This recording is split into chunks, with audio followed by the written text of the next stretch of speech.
I would love to hear you disprove evolution. Can we do that? If evolution is true, then you go through a progressive evolution, if you will, of these organisms evolving into an increasingly more being-like creature. The problem is there's zero evidence of that.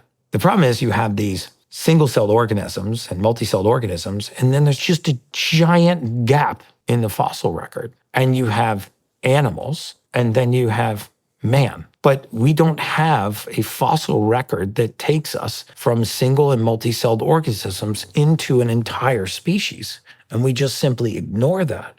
Wow. And so I didn't know that. this ecosystem is so intelligent, not in my opinion, but in the scientific evidence, it could not have been put together by accident. It didn't happen by happenstance.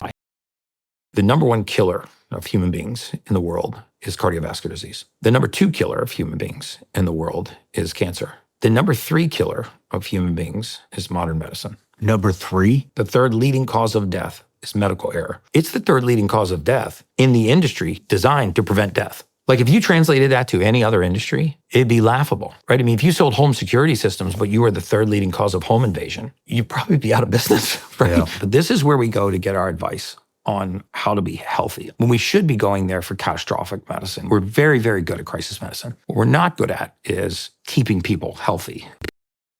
93% of the FDA's board has conflicts of interest with big pharma and big food. When you look at our nutritional research, 74% of this is funded by food and pharma, which is why Lucky Charms is shown to be more nutritious than grass-fed steak. It's why they say that highly processed foods, we don't have enough data to say whether or not highly processed foods are having a negative effect on society. So we highly process our foods. And yet we have an industry that is profiting trillions of dollars on the backs of the pandemic of disease that this food supply creates. And so by getting us back to the basics, we can circumvent that.